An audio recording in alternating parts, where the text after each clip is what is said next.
ਧੰਨ ਕਲਗੀਧਰ ਮਹਾਰਾਜ ਪਾਤਸ਼ਾਹ ਜੀ ਦੀ ਪਾਵਨ ਪਵਿੱਤਰ ਮੁਬਾਰਕ ਰਸਨਾ ਤੋਂ ਉਚਾਰਨ ਕੀਤੀ ਹੋਈ ਜਾਪ ਸਾਹਿਬ ਦੀ ਪਾਵਨ ਬਾਣੀ 164 ਪੌੜੀਆਂ ਤੱਕ ਤਕਰੀਬਨ ਆਪਾਂ ਵਿਚਾਰ ਪਹਿਲਾਂ ਸਾਂਝੀ ਕਰ ਚੁੱਕੇ ਹਾਂ। आओ गुरुदेव कृपा मैं रहमत करन सतगुरु पातशाह जी दे पावन बचनां नूं एकाग्र हो के आपां सारे विचार सकीए। धन कलगीधर महाराज रहमत कृपा बख्शिश कर रहे हैं, फरमाउंदे हन अन भाओ अनास त्रित धर तुरास आ जान बाह एक सदाह। गुरुदेव कृपा करते ने, हे अविनाशी प्रभु। अनास का अर्थ हुंदा नाश तो रहत, जिहड़ा अविनाशी कदी नाश नहीं हुंदा, कदी मिटदा नहीं, खत्म नहीं हुंदा। सदैव रहण वाला अकाल पुरख। इको एक अकाल पुरख ऐसी हस्ती है जिहड़ी सदैव रहण वाली है, कदी भी मिटदी नहीं, नाश नहीं हुंदी। बाकी जिन्नी कायनात है गुरुदेव ने बाणी अंदर जिक्र किया है, जो उपजियो सो बिनस है परो आज कै काल। या गुरुदेव आखदे ने जग रचना सब झूठ है, जान लिहो रे मीत। किते महाराज ने इस सृष्टि नूं धुएं दी न्याई आख्या, किते गुरुदेव पातशाह जी ने इस कायनात नूं बिनसनहार आख्या, नाशवान आख्या। पर जदों एक अकाल पुरख की गल आउंदी है तो उदों गुरुदेव आखते ने भी वह अविनाशी है। उनका कारण यह है कि वह जन्म नहीं लैंदा, वह अजूनी है। सह भंग अपने आप तो वो बनया है, उन्होंने किसी ने बनाया नहीं, पैदा नहीं किया। ताही महाराज आखते ने कि हे अविनाशी अकाल पुरख जीओ, तुहाडे कोल जिहड़ा ज्ञान है वह है अनुभव ज्ञान। अनुभव ज्ञान उन्होंने आख्या जिहदा जिहड़ा अपने आप तो प्राप्त होया होवे। अकाल पुरख नूं किसी दे ज्ञान की मुथाजी नहीं। जिवें असीं जीव संसार तो ज्ञान एकत्र करते हैं, साडियां अखां देख के कन आपां दे सुनते हैं, बहुत सारा ज्ञान आपां सुन के प्राप्त करते हैं, वेख के प्राप्त करते हैं, स्पर्श करते हैं आदि। पर अकाल पुरख परमात्मा नूं किसी तो ज्ञान हासिल करने की लोड़ नहीं, वो तो कायनात नूं ज्ञान दे रहा है। लोग तो उहदे कोलों सोझी प्राप्त कर रहे हैं। सहब कृपा करते ने, हे अविनाशी प्रभु तेरे कोल अपना ज्ञान है जिन्हों अनुभवी ज्ञान आखे। त्रित धर तुरास। त्रित का अर्थ है धरती, धर का अर्थ है धीरज वाला। अकाल पुरख परमात्मा दे अंदर अथाह धीरज है, ये उनका एक गुण है। जिहड़े अकाल पुरख नाल जुड़ जाते हैं वो भी धीरजवान हो जाते हैं, उन्हां दा जीवन भी धीरज वाला हो जाता है। बड़ा वड्डा गुण है। ये गुरु कृपा करे तो मनुख नूं ये गुण की प्राप्ति होती है। अज दे जगत अंदर मनुख दे अंदर कालापन इन्ना है, हर पासे तो मनुख चाहता है कि मैं जल्दी दौड़ के ते हर एक मुकाम नूं हासिल कर लवां।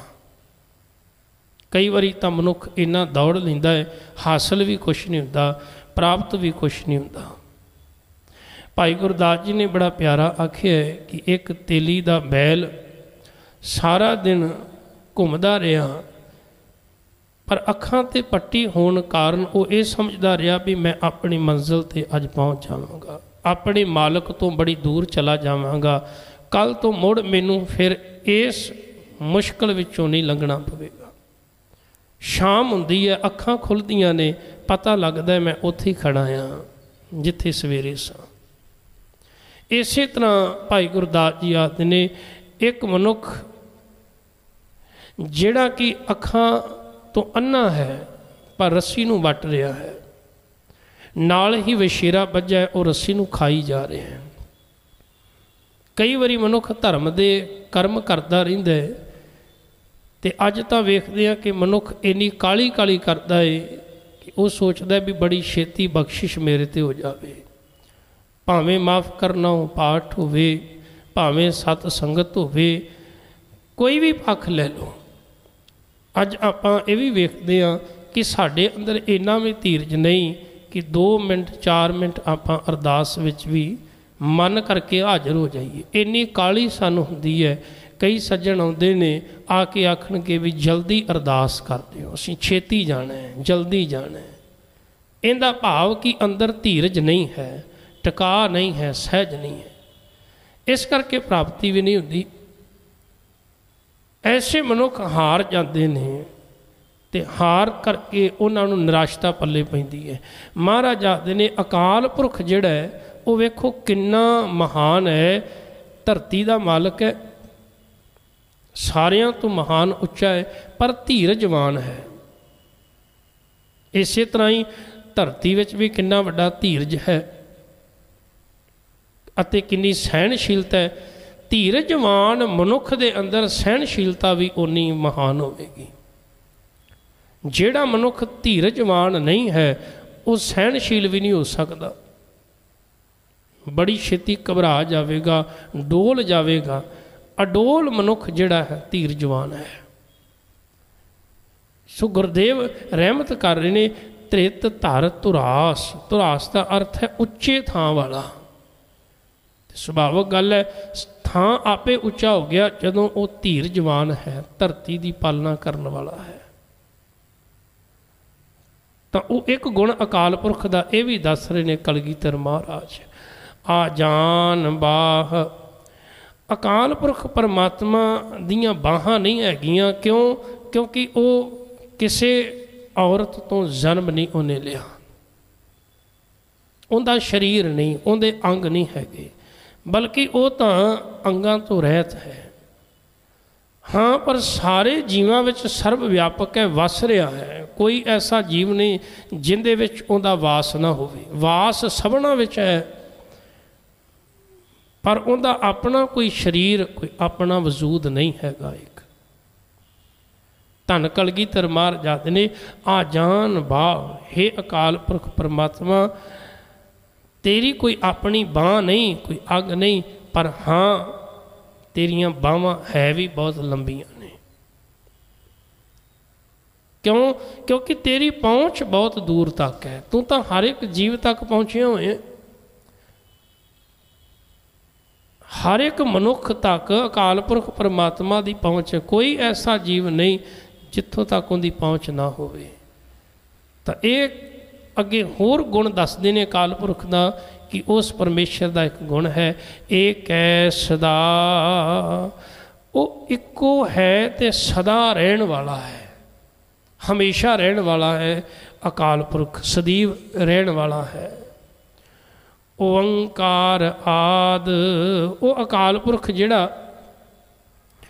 ओंकार, आद का अर्थ है मुढ़ तो। ओंकार शब्द जिहड़ा ये बड़ा पुरातन शब्द है, पुराने धार्मिक सनातनी धर्म ग्रंथां विच भी आया है। इस शब्द की उत्पत्ति किवें हुई? ओंकार शब्द की जिहड़ी है, ये तो सानू सारियां नू पता है भी अकाल पुरख ने कायनात नू रचिया है। कीता पसाओ एको कवाओ, तिसते होए लख दरियाओ। इको ही बोल नाल अकाल पुरख ने लखां दरिया, सागर आदक बना दिते। धरती, आकाश, चन्न, तारे, उनदे विच इन्नी समर्था उन्हें बनाया है। इसी तरह जीवां नू बनाया। सारे जीवां विचों सिरमौर जीव है मनुख, सबना विचों सिरमौर है मनुख। महाराज ने बाणी विच भी आख्या कि होर जिन्ने भी जीव हैं वो सारे जीव तेरा पानी भरते हैं। अवर जोन तेरी पनिहारी, जिन्ने भी जुनियां हैं वो सारियां मनुख का पानी भरदियां ने, भाव गुलाम ने, इहदे अधीन ने। मनुख ही सारियां दा सरदार है। सारी कायनात दे उत्ते मनुख अज राज कर रहा है। मनुख जदों होंद विच आया, मान लो जदों संसार विच आया, तो पहला तो रब का नाम किसी को पता नहीं सी भी की है, और सुभाविक गल है पहला शब्द भी नहीं सन मनुख कोल। तो जदों मनुख ने सब तो पहला अपने मुख नूं खोलिया, जदों बच्चा मूँह खोलता है उदों ओदी आवाज़ आउंदी है। फिर जदों आवाज़ लमक जाती है तो ऐड़े की आवाज़ आउंदी है। मूँह बंद होंदा है तो माँ अखर की आवाज़ आउंदी है। ये तीन अखरां नूं उस समय दे मनुखां ने ये जान के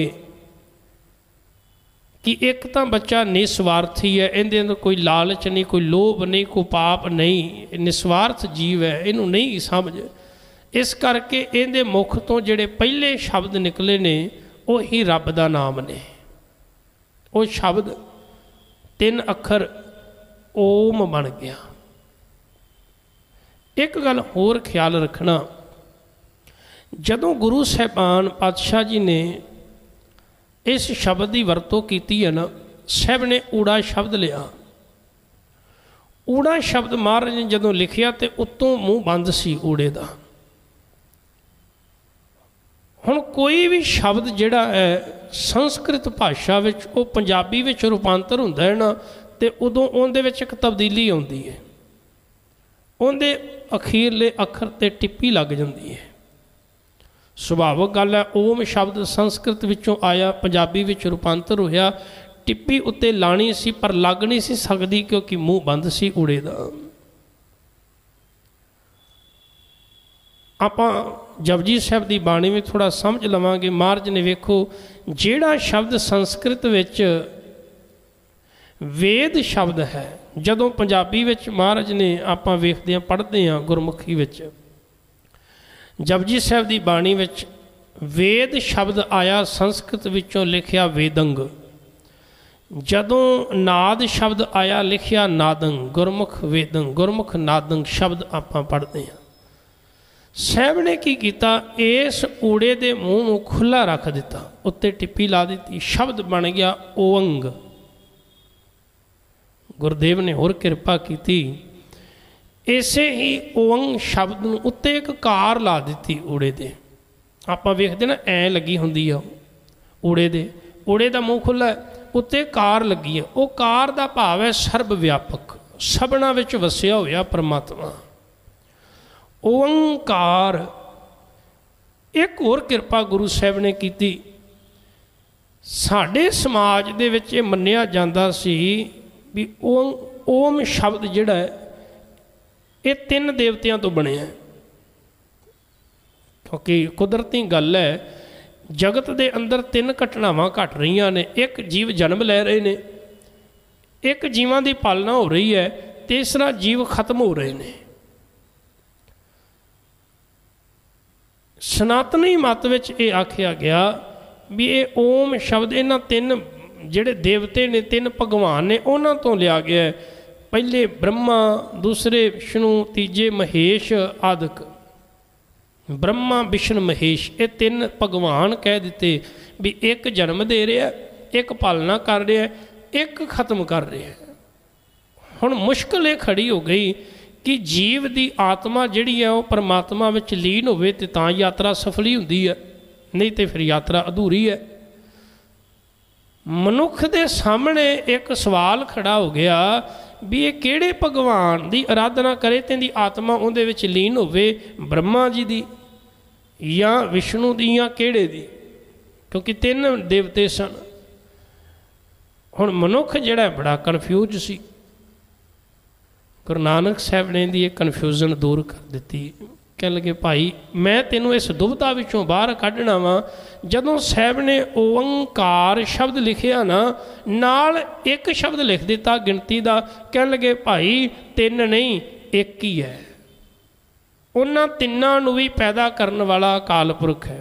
ओंकार ब्रह्मा उत्पत्त, ब्रह्मा वर्गे देवतियां नूं भी उस अकाल पुरख ने ही पैदा किया है, उस परमेश्वर ने पैदा किया है। जन्म वो देंदा है, पालना भी वो करता है ते खत्म भी वो करता है।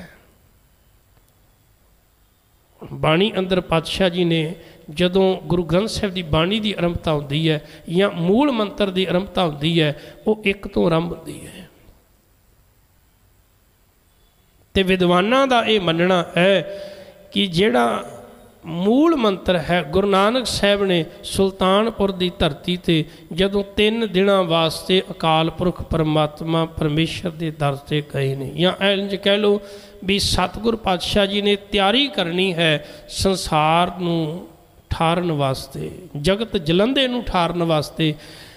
वो 3 दिन जदों महाराज दुनिया के अखां तो ओले हो के एकांतवास रहे ने, ये जिहड़ा मूल मंत्र है ये उदों पातशाह जी ने रब्बी दरगाह तो प्राप्त किया ते मनुखता के सामने रखिया भी आ एक अकाल पुरख नाल जुड़ना है।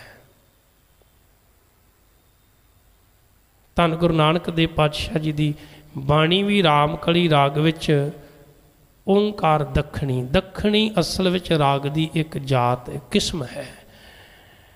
ओंकार बाणी का नाम है। और ये सतगुरु सच्चे पातशाह जी ने जदों आपां MP दे विच जाने अगे,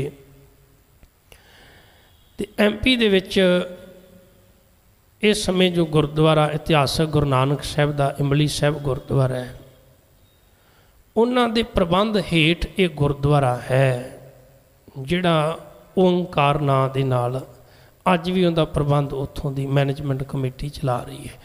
ये ओंकार नदी के किनारे उत्ते स्थान जिथे गुरु नानक साहब हिंदू धर्म के बहुत सारे तीर्थ ने, उन्हां विचों ये भी एक नदी के कंढे ते सतगुरु सच्चे पातशाह जी ने बैठ के, मेरे ख्याल शायद नर्मदा नदी केड़ी है, उत्थे पातशाह जी ने समय के ब्राह्मणों को ज्ञान दिता सी, भाई एक अकाल पुरख नाल जुड़ना करो, वो ही पैदा करने वाला है, जन्म देने वाला है, मारन वाला वो ही है।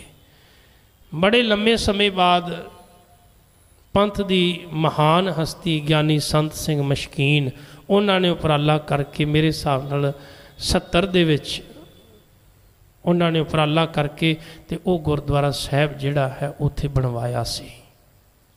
अज भी उनका प्रबंध इंदौर की जिहड़ी संगत है वो आप संभाल रही है।